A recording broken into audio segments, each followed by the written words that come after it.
The Assembly will hear an address by His Excellency Mohammed Shia al-Sudani, Prime Minister of the Republic of Iraq. I request protocol to escort His Excellency and invite him to address the Assembly.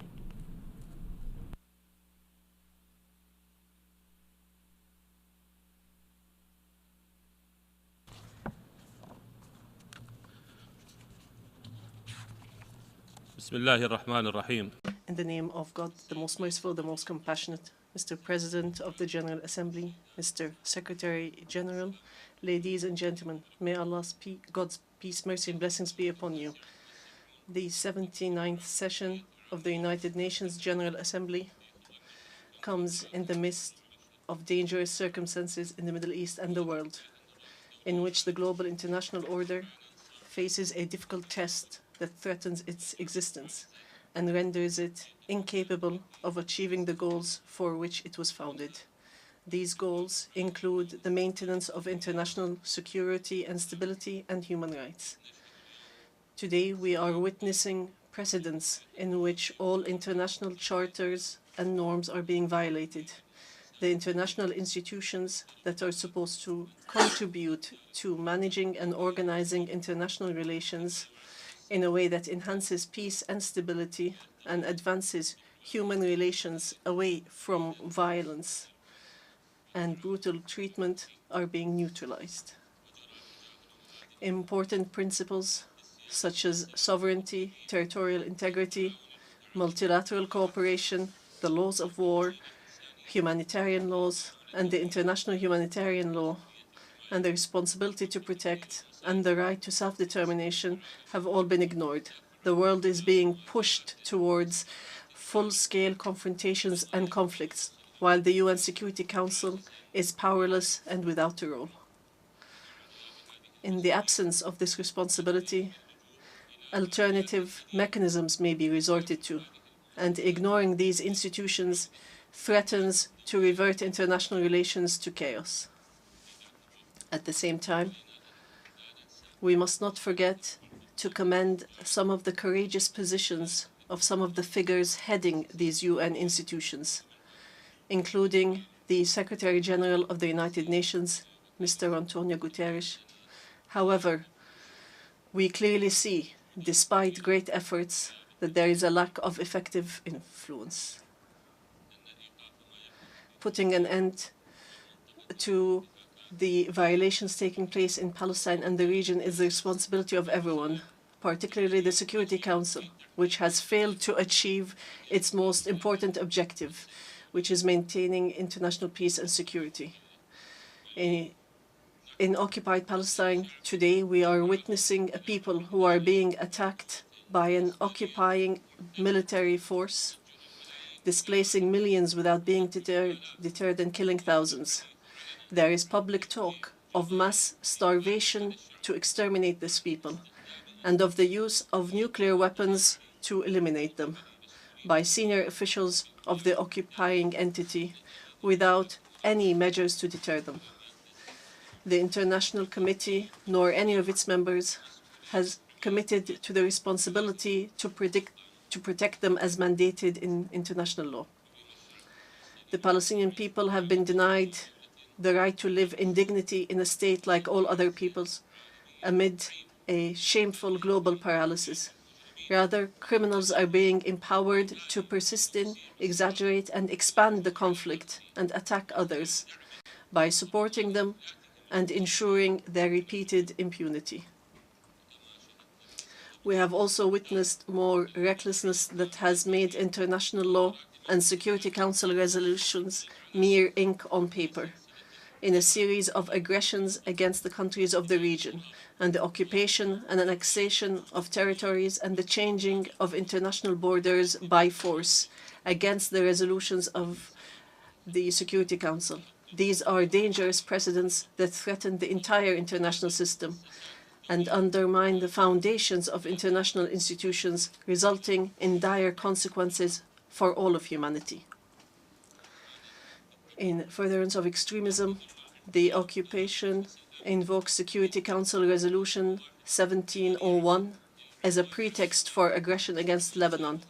It selectively chooses this resolution and some of its provisions, while ignoring the numerous resolutions and the indisputable principles of international law adopted by the Security Council, including resolutions 242, 246, 252, 265, and 297.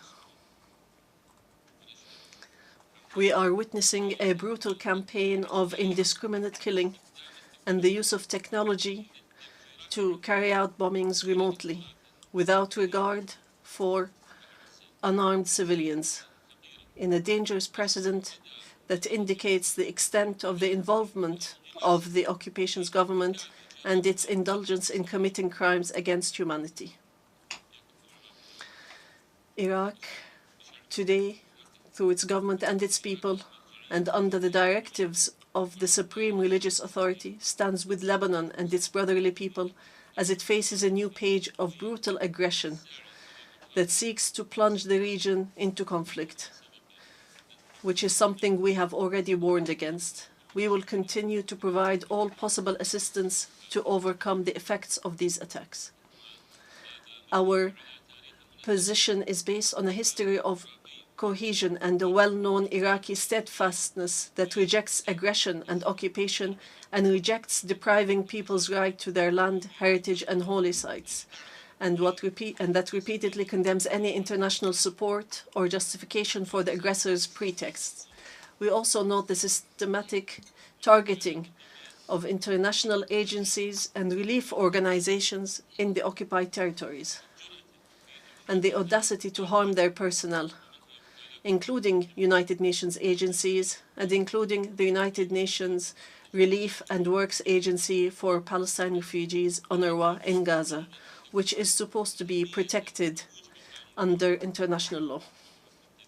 I would like to recall that these abuses not only disrupt humanitarian action, but also violate international norms, protecting civilians and those providing assistance in conflict zones. These recent moves by the occupation seek to threaten the stability of the countries of the region by igniting a large-scale regional war. Iraq, as a founding member of the United Nations, hopes that this institution will achieve the objectives for which it was founded in maintaining peace and security and sparing the world the dangers of wars and tragedies that it has experienced throughout history. Allow us to express our disappointment at the failure of the Security Council and the international system to fulfill its obligations. Ladies and gentlemen, we note a significant increase in hate crimes and intolerance that affect our security and stability. We are in dire need of international cooperation in order to spread the spirit of tolerance and mutual respect, and to combat hate speech, discrimination, and violence that are steadily increasing around the world. We believe that one of the main aspects of hate speech is the growing phenomena of Islamophobia, which undermines global efforts to achieve peace, security, and coexistence, and creates an atmosphere for attacks targeting our social and moral values, which are part of our human existence. Therefore, I call on the United Nations to make greater efforts to promote dialogue and understanding among different cultures and religions, and I stress the need to promote unity and harmony in the face of increasing polarization, while stressing the need for heads of state and heads of international institutions to stand against religious intolerance and hatred. Excellencies, as for Iraq, and in contrast to what I have mentioned, there are good developments, as the country where ISIS occupied a third of the territory, and where many observers believed that it was the end of Iraq as we know it. Today, 10 years later, Iraq is witnessing the implementation of a comprehensive plan for reconstruction and development and the restoration of life to cities and the rise of tall buildings and infrastructure and safety and the spread of safety. We still have many fundamental challenges ahead of us in achieving economic, administrative, and environmental reforms and diversifying the economy. We have made great strides in achieving security. We have achieved a victory over terrorism, and soon we will crown this victory over this terrorist organization with a joint and important declaration with our allies and friends who stood by Iraq and supported it against a brutal enemy that posed a threat to the entire world. Our efforts are focused on strengthening the democratic process in Iraq and working to consolidate the social contract and national cohesion as chosen by our people in their permanent constitution of 2005. We have organized provincial council elections, which had been suspended for 10 years, and after their organization was obstructed in Kirkuk since 2005. Now we are in the process of organization elections for the Parliament of the Kurdistan region of Iraq. Our efforts are continuing to strengthen the relationship of the federal government with the regional governments and local governments in the governorates in accordance with what the Constitution and the law have determined, and to protect the existence of minorities and sects and to secure their needs. One of our priorities is to spread justice and preserve diversity, which we consider as one of our most important assets. Ladies and gentlemen, this government has 5 priorities: job creation, diversifying sources of income, reforming the banking and financial sector, and managing the energy transition, and addressing the causes of social, economic, and therefore political unrest. This transformation is a complicated matter for Iraq due to the economic structural challenge represented by relying on the public sector to take in the workforce and to use oil revenues to pay the salaries of millions of employees. This dual challenge facing Iraq is the excessive dependence on oil revenues and limiting its ability to diversify economically. This has been as a result of decades of wars and economic blockade and the dictatorial regimes' absurd economic policies and some aspects of miscalculation and mismanagement later on, and the waste in human and material resources that could have been developed. Governance, anti-corruption, digital transformation, and e-government are all among our top priorities, as they are the most important strategies to reduce corruption and achieve good governance. But we expect the international community to support our efforts to recover the looted assets that are Iraq's right, and to end the legal and legislative obstacles placed by some countries in order to provide a safe haven for corruption-related funds, such as banking secrecy and preventing the disclosure of beneficial owners to help evade accountability. Ladies and gentlemen, Iraq seeks to achieve security, regional security and stability by finding ways for constructive partnerships to face common challenges through cooperation between the participating parties and increasing mutual interdependence in a way that is in the interest of all. And we plan to launch initiatives that reflect economic integration and regional stability in the region, particularly the Development Road Project, which aims to transform Iraq into a major regional hub for trade and transportation, and to link the Middle East with Europe through Iraq, using a network of railways, highways, and industrial cities, and linking the large port of Fao in southern Iraq to Europe via the countries in the region. This project represents the most important steps to enhance regional cooperation and integration, and is in line with Iraq's broader goals of rebuilding the economy and improving services. Ladies and gentlemen, Iraq faces serious environmental challenges as a result of climate change and desertification, challenges that cannot be addressed without enhanced international cooperation, as desertification and the lack of vegetation cover leads to the displacement of millions in search of stability, thus exacerbating social and political crises. We call for international solidarity to face environmental challenges and to work to raise awareness of the importance of the management of sustainable water resources, which is a central issue for Iraq.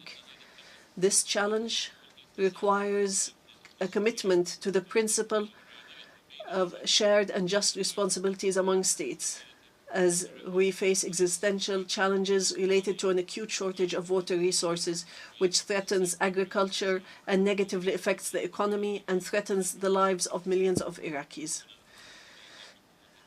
Hence, the government attaches top priority to these files and issues and works in cooperation with neighboring countries to reach sustainable solutions and policies to deal with these influences. In conclusion, I would like to express my deep gratitude to the United Nations for the support it has provided to Iraq over the past 2 decades. We look forward to a new phase of cooperation with the United Nations in Iraq that will begin by the end of 2025. And we hope that this will mark the beginning of a new era full of stability and prosperity for our people and a new page of partnership with the United Nations. We are working hard to build a better future for our coming generations, and we look forward to continuing partnership with the international community to achieve this. Selecting Iraq to chair the Group of 77 and China for 2025 is a victory for Iraqi diplomacy, which seeks to achieve development goals and bridge the technological gap between the countries of the North and the countries of the South, and achieve integration and reform of the international economic system.